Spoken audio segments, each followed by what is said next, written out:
I'll mention that the link might be wrong. Okay. Hello, I think we're live, hopefully. So we get some comments, we'll know we're live. So I sent a link out on Facebook earlier, and it was to an event. So that's the way YouTube lets you create pre-writing what your event's going to be and then putting it on. Unfortunately, we're using an iOS device, and let us know if the feed is clear. Because last time we used our MacBook, it was a bit of a gong show. Didn't work out. Yeah, it was all jittery. So we used our iPhone kind of as an emergency last time. But this time I'm using my iPad. So hopefully it all works out. But because it's an iOS device, it would not let me record to that pre-existing event I created. So hopefully people find it. It might just pop up on the notifications that we're live. So anyways, we are here live. And we're here to talk about how we're leaving tomorrow morning, bright and early. Annapolis? Yeah, a 9-hour drive to Annapolis to see the Annapolis or the US Sailboat Show. Oh, it looks good. Great. Thanks, John. Yay! Yeah, so if it was jittery, then last time it was the MacBook was the problem. So I'm switching to an iPad, which we haven't used before. So just wanted to make sure it's good.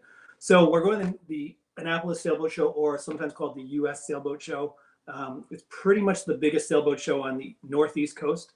The only other one we've gone to that's comparable is the Miami Boat Show. So those are both good boat shows if you're interested in buying a sailboat. We are definitely interested in buying a catamaran. Yes. So yeah, only a catamaran. And we went, this is like our sixth time going. Hey. And the first time we went, we didn't even own a boat yet. So we looked at all monohulls. Yeah, we spent 3 days going on every single boat. And catamarans. That was above 30 feet, every single monohull and catamaran. Because we weren't sure what we wanted. Yeah. And so what we looked at everything. It's just too many boats for us to cover.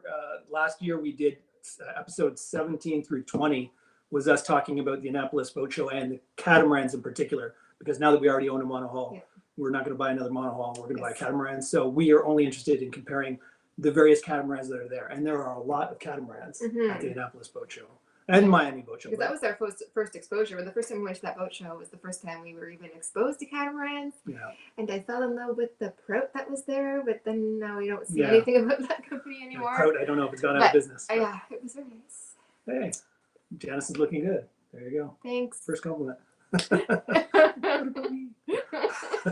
So just so you know, that's our plan of attack. We're going to look at the vendors that are there and look at the interesting new boat gear that's going to be there.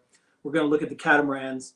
And last year we sort of just winged it because our channel was fairly new. We just had my little vlogging camera, and we just sort of winged it. And then I made episodes wherever I thought they just sort of were cut off. I think this time what I'll do is I'll make an episode about each of the big builders. There's 3 big builders that build a lot of different models. It's Fontaine-Pajot, Lagoon, and Leopard. Those are the 3 biggest of the mass-produced catamarans. Then there's the more niche catamarans like Outremer and St. Francis and Cape. What's it called? They make the Majestic. Yes, Cape Catamarans. Yeah. So there's a bunch of different companies that make maybe like less than 10 boats a year, and they only make usually one model. Like St. Francis only makes the 50, and Majestic makes the 53, and stuff like that. Those are really good boats, but we're looking to buy used when we eventually buy. Yes, hopefully there are some good used. Yeah, the hurricanes that came through the Caribbean have decimated the stock of catamarans. Yeah, the catamarans are completely demolished over there. So there won't be very many used catamarans for the next few years because I think they're all gone. Luckily, we're not looking to buy first. Hopefully they recover before then. But what do you think will happen with cat prices due to the hurricane? It's going up. Yeah, somebody asked. You guys can't see the comments, so we're going to just say it. Somebody asked what we think is going to happen to the catamaran prices because of the hurricanes. 100% for sure they've gone up. Because I watched another YouTuber who was interviewing a boat broker out of Miami, and he said like 90% of, I think, Dream Yacht Charters, which is who we chartered from, I think they have one boat left that's working. Oh, they can see the comments. That's good. I wish. Oh, they can't see the comments. Yeah. Excellent. On the thing we can't. Once they show up, they disappear. Yeah, they just sort of pop off. When it was on the computer last time, I could see the whole list of comments. So good. So you guys could see it. So, anyways, back to the pricing thing. The charter companies are buying up all the new production. So there's going to be a backlog of people buying new who want to buy new. And because of that, the prices are going to go up. And then used, what's happened is most of the used ones that were like all the ex-charter boats that would have been in the used market are all gone. Like some of the TMN charter company, all their boats are gone. Dream Yacht Charter, supposedly there's one boat left that didn't get completely demolished. Moorings and Sunsail, supposedly like 90% of them are gone. So they need new boats ASAP. So they called up the production companies and said, can you put it in high gear? So that's going to make new boats go up in price, because the production companies are going to say, well, we got too many people wanting boats all at once. So prices will go up, and it's supply and demand. There's just not going to be a lot of supply out there. So you're going to have to be really quick if you find a deal, because there's going to be probably 10 other buyers behind you. So of the three, since we're thinking of buying used, the three companies that most likely, if it wasn't for these hurricanes, would have had a lot of used boats on the market are Lagoon, Leopard, and Fontaine-Pajot. And we find that generally, what are you doing? I'm trying to open the internet. I'm trying to open YouTube on another. Oh, I see. So that I don't think we're going to be able to type while we're talking. No, we can see what the. Oh, here. I think this might be this thing here. Ah. There we are. Now I put it up.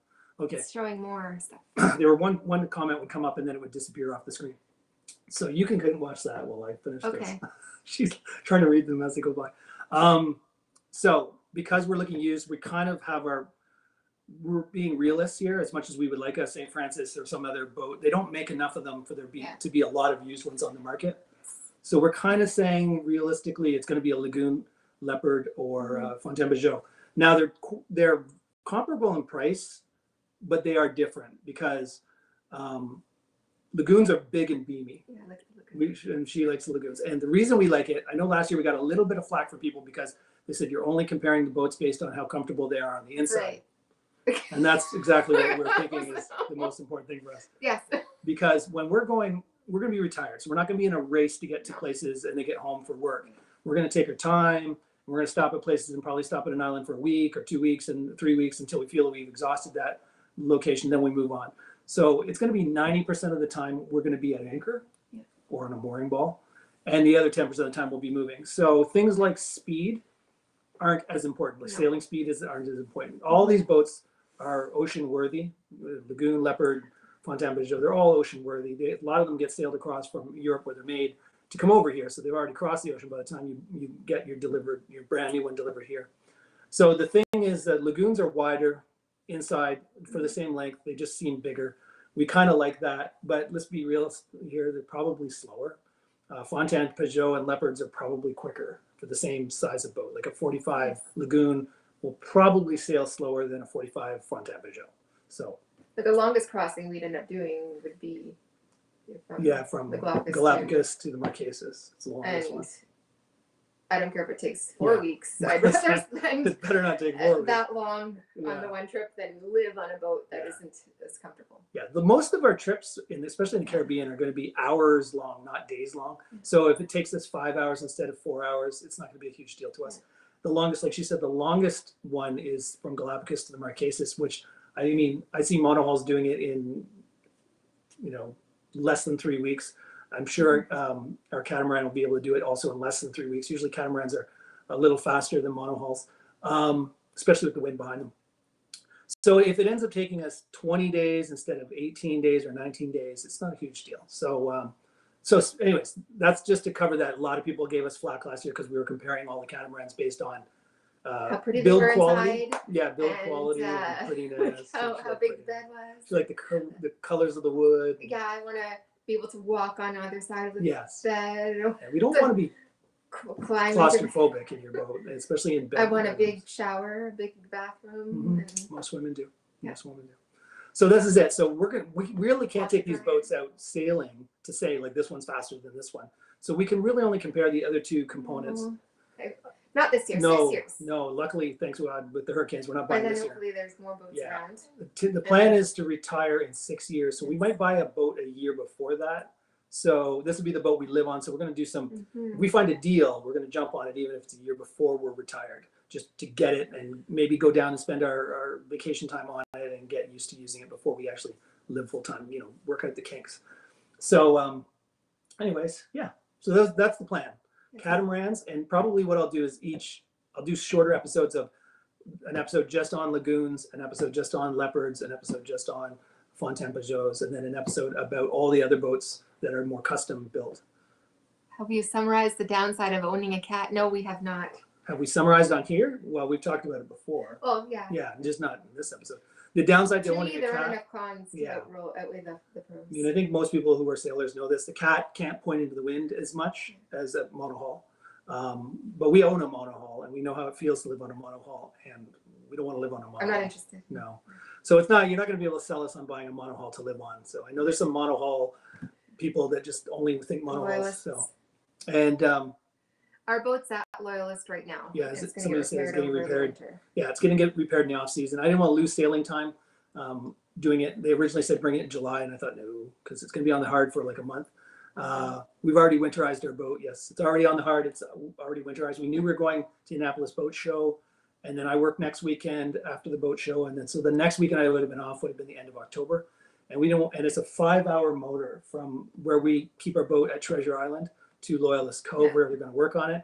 And we were afraid if we wait till the end of October, it could be a snowstorm for all we know, and we got to go 5 hours into the wind to get to Loyalist. Yeah, just miserable. And as we know from the trip to Treasure Island, going in 4 degrees is miserable, and then having a cable ferry pull in front of you is extra miserable. So we don't want to go through that again. There's a lot of ferries on that St. Lawrence. There's a lot of stuff. Every island has a ferry. It seems. Yeah, every little island has a little cable ferry that crisscrosses in front of you, and they don't care.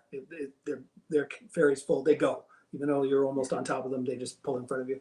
So we've learned that a few times, but now I've got my eyes peeled for all the ferries to make sure that they aren't pulling off the shore just as I'm getting close. So that's that. So if you guys consider Bali too, seems we're gonna go to Bali. Bali, Outremer, what's that one Exquisite? We love the Exquisite. And so is Bali a brand of boat? I thought you were going to Bali. No. Yeah. No. Well, I want to go there too. But the weather in October is actually very nice to sail here. We used to sail up until the end of October for day trips, not sleeping aboard really that much. But the views are gorgeous and it's still nice. The Powerboat Show, beers would be on me, boat out of Annapolis. Well, you could stick around until Thursday. So we're gonna go Thursday. We actually, this is the fun part of it. Because we did those episodes last year, we were granted media passes, so we get to go to the Annapolis Boat Show on Thursday and get entrance Thursday. They're meeting us at 8:30. All the media people are having a breakfast together. Yes, probably, but they say a breakfast, so we'll see. And then they're going to probably show us all the new boats or talk about all the new boats and stuff that are at the show and new gear that they're highlighting. And then we get that Thursday, which is before the general crowds get in, to go around and look at the boats. And that's my plan is to do most of my filming that time. We'll have radar. Yeah. Our next boat, people often ask me, well, do you have AIS? Do you have radar? Do you have all that? We're not going to spend that kind of money on this 35-foot monohull that we don't plan to keep. We don't sail on Lake Ontario. Get the money back. We're not going to sell it for more than we bought. Yeah, you're just throwing money away if you start putting a bunch of extra bells and whistles on a boat like that. Especially in St. Lawrence. I mean, it's not that big of water. It's not that wide. Yeah. Usually you can see the shore.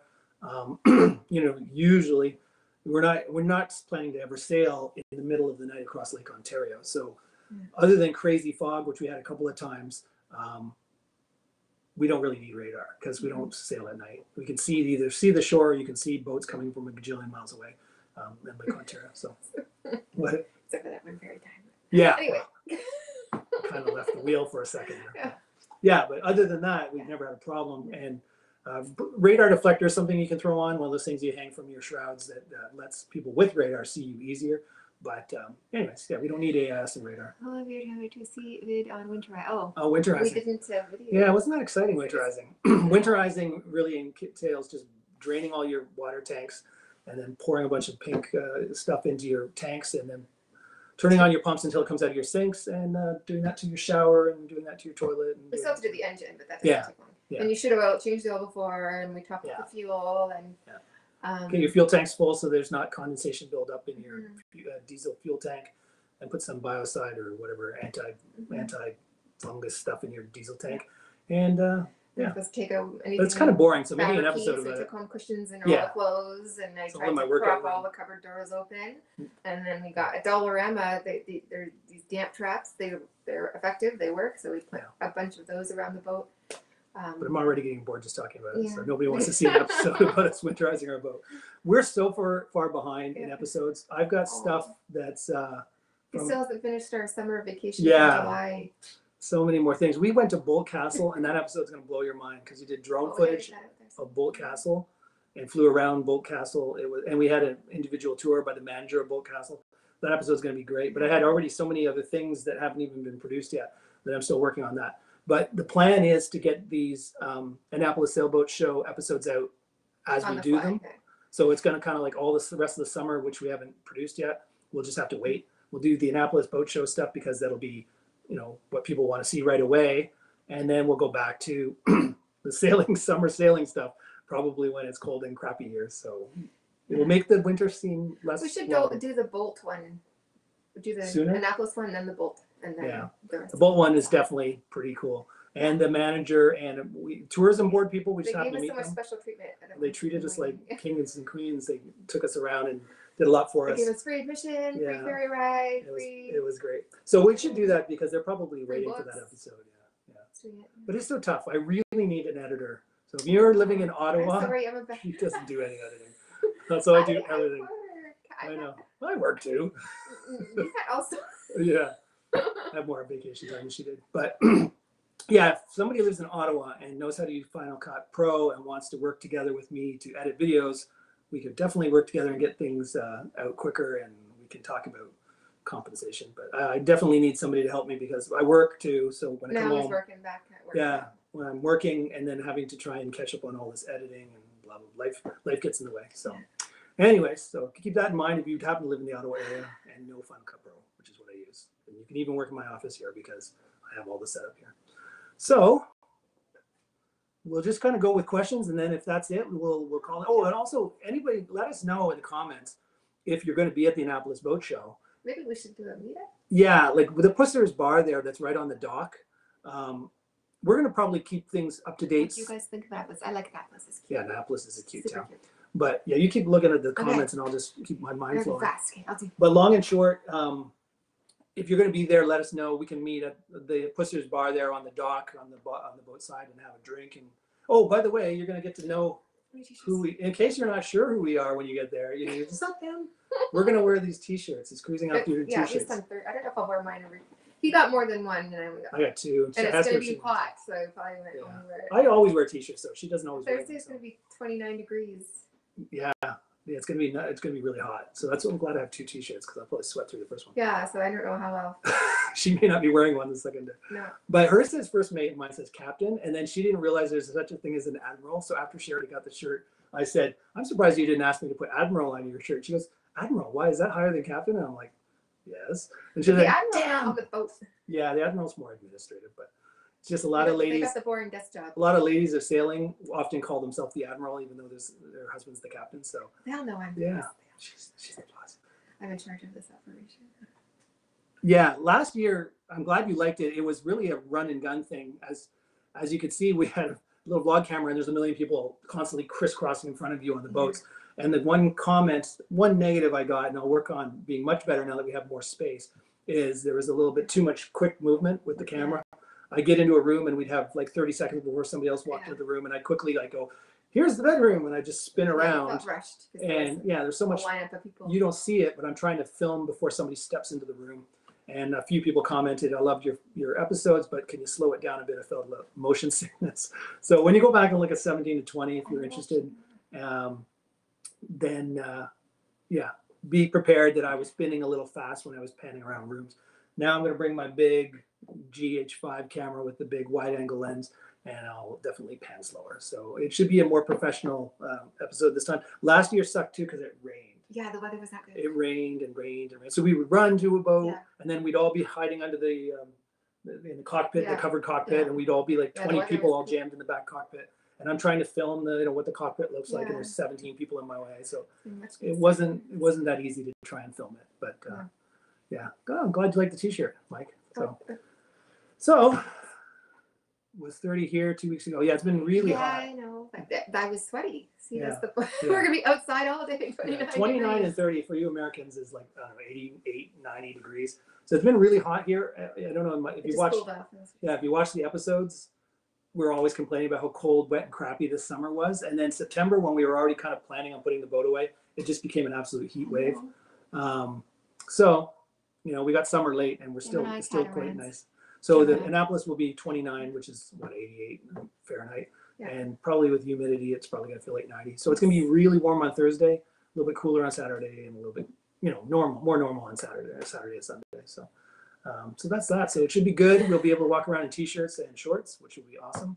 Last year was jeans and raincoats and umbrellas. Yeah, it was not nice. If you will be getting the Mavic 2 when it comes out. I don't know. I don't know. We don't use it, I don't think. I use it like enough. Yeah, the Mavics, I mean, I have to look at what the Mavic 2 has to make it seem worth my while. But the Mavic that I have is great. It still works perfectly. And I use it mostly just to scout out new anchorages and stuff. I'm going to bring it with me on this trip. And I would like to get one pan of the Annapolis Sailboat Show, like go around the outside of it and sort of show what it looks like from the air. Hello, Henry. And on the drive down, if we drive through some pretty picturesque, you know, Pennsylvania, and the mountains and stuff are pretty beautiful. If I see a really picturesque area, I might pull over and use the Mavic to fly around and show some of the beauty. But yeah, thanks. So yeah, that's it. So now again at the pub you talked about in Annapolis. What was the pub again? The Pussers Rum. Oh yeah. The Pussers, where they make the Pussers Rum. There's a Pussers bar there. What draws us to this particular boat show? It's the driving biggest. Distance? Yeah, it's the biggest boat show within driving distance. The first time we went, we drove and slept in the car. I want to get at least a 40. Maybe 45. Yeah. It's somewhere between, because we're talking about we'll spend what we can afford based on what our house sells for. Yeah.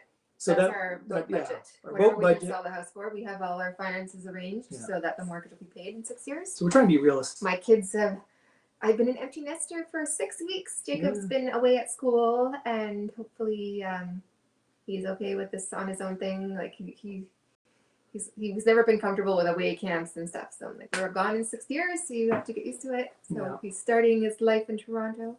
Yeah. So no dependents, no mortgage, free to go. Yeah. So we're getting a little taste of what it's like when we're retired and there's no kids around.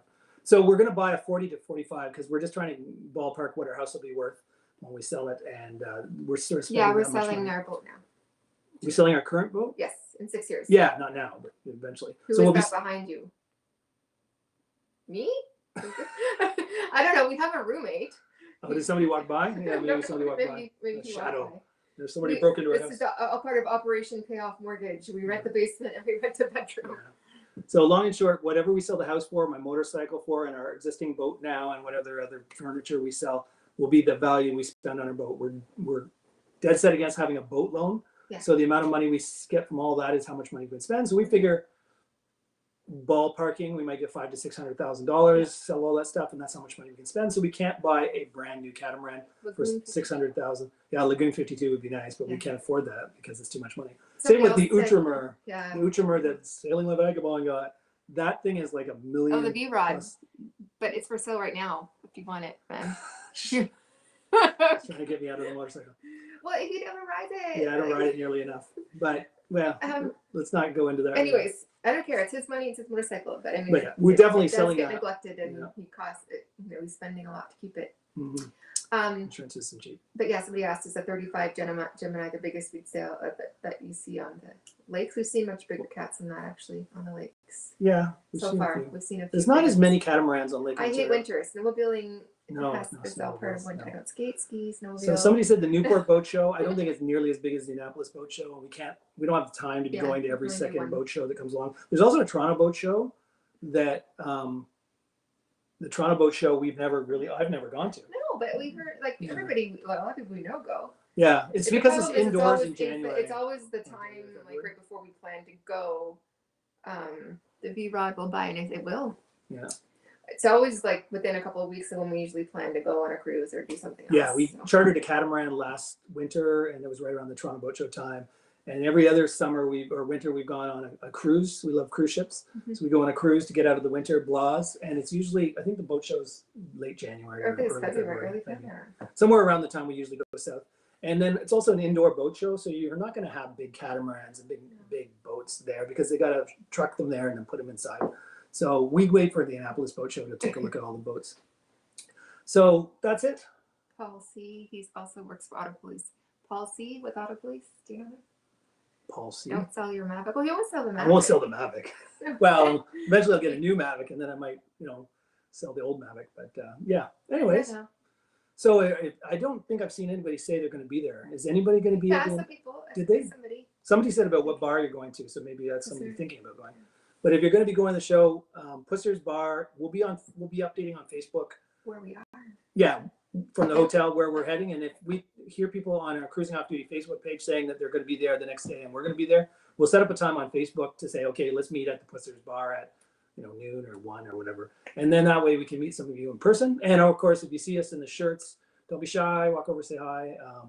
It's pretty cool. We had that actually last year when our channel was only I'll be there. Michael Wells. Oh, cool. Sailing Ruby Rose will be there. Awesome. Okay. So there should be some people there. Good. So come over, say hi. Yes, any difference between your old Mavic and your my old Mavic. You didn't get the new Mavic. No, I got a second Mavic when my first Mavic went to drink. Ah. Yeah, there was a difference. When I got the first Mavic, I was one of the first people to get it, and I don't think they'd gotten all the bugs out of it. So what happened was my first Mavic had a bit of a shaky camera, it jittered in the wind, and that was kind of a thing I noticed. If it was really windy, I'd get a bit of shake. My next Mavic doesn't have that. Although I had somebody comment on in the comments of my YouTube channel that when I fly sideways with my Mavic, that the horizon doesn't stay level. It cants a little bit when I'm going sideways, which I don't really care. It's not that big of a deal. Because they were saying, oh, you should get DJI to replace it. I'm like, no, I'm not going through the hassle of talking to DJI again and spending a month or two on the phone. Yeah, so they gave me one when my last one went in the drink because the battery had a battery error and it just went down into the water. Then they gave me another one, but it took a lot of work. And so me sending emails and going through another month of emails to get a slightly canted horizon isn't worth it. But I don't get any jitters anymore, so my images are always super smooth. Can you calibrate it? Yeah, there's probably, I just haven't had to. It's like I say, it doesn't bother me enough. I noticed. I thought I seen a snake behind you. No. You're falling for people's comments now. But yeah, the Mavic I've got now is good. With the only downside is just a tiny cant in the horizon, and maybe it's a software update I can get or something like that. What did you guys think? I loved it. I want to do that all summer next the Thousand Islands was unbelievable. Loved it so much. I just wish the weather had been better. Yeah. It was cold, cold, very and wet. Nice Australia. Australia, wow. Yeah, cold and wet. But not the lagoons or Fontaine shows. If the Island Spirit 41 is on the show, okay, I'll look for it. Okay, yeah. Be inspired to it. Oh, inspire, yeah. Thing is, the new rules in Canada are really favorable for if your drone is under 1 kilogram, which the Mavic is 750 grams, so it's under 1 kilogram. Your rules are really relaxed for that size. As soon as you get above 1 kilogram, which all the Phantoms are above 1 kilogram, I think they're 1.3 kilograms. And of course the Inspire, which is even bigger, is probably like 2 or 2.5 kilograms. Then your rules are really restrictive about where you can fly. So I'm happy to stay with the really small Mavic type ones, or even something smaller if they come out with something smaller. Vlog meetup. Oh, that's good to know. 100 Compromise Street is the vlog meetup. Oh, thanks, Roger. That is neat. That's really nice. Roger did a $20 donation. Wow. Thanks, Roger. Oh, thank you. Yeah, so the Mavic's perfectly sized to get away from these really restrictive drone laws. So I'm going to stick with the smaller one. There probably is something even smaller than a Mavic that's going to come out that's going to have as much or more features than is out now, and I'll probably go with that. If we could ever get a Mavic, one that has the Mavic credentials under 250 grams, you don't need to follow any rules. There's no rules in Canada about where you can fly if you're under 250 grams. So hopefully one day they'll come out with a Mavic that's the size of this and be able to fly without anything. Yeah. Well, thanks a lot, guys. So to repeat, yes, the boat's at Loyalist being fixed right now. We're selling it. Yeah, selling it in 6 years. We're selling it and the house and the cars, everything.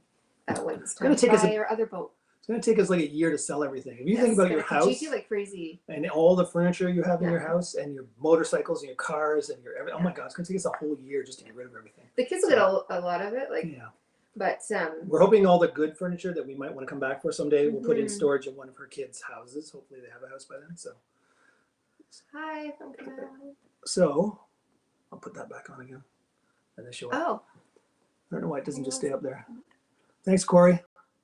And the laws will probably change by the time you get back and every month after that. What's a Nexus size 68? Yeah. What's that? What's a Nexus? Is that a boat? Nexus or I-68? Nexus or I the don't know I-68? what I don't know. Oh, the Nexus. Oh, yeah, yeah. Nexus is that so you can cross the border quicker. The Nexus card. Yeah. Yeah. We had no problem crossing into the States without it. I mean, with boating, it is hilarious how easy it is. With boating, you cross and there's these video phones. You pick it up and you tell them you're there, and they say how long are you gonna be here. And because they're not there, they're not really motivated to say I want to come down and look at your boat because they're not anywhere near where your boat is. So they just kind of go, where are you? Give us your boat number, blah blah blah. And you buy an American sticker. You have to pay $27 for a American, like a cruising permit. They send it to you in the mail. Yeah, send it to you in the mail. As long as you have that number, you tell them that number. Yeah, they just tell you the number over the phone. It's a piece of cake to check in. Yeah, and it's really easy. I mean, they could say we're coming to see your boat, but then you're gonna have a heads up that they're coming to see your boat. So it's kind of like, well, you know. But and on the way back into Canada, it is even more ridiculous because you just call a 1-800 number when you get into Canada. Kyle. Hey, from Edmonton. So when you're in Canada, you just literally stop at whatever port you decide to stop in Canada and call 1-800 and say, I'm here.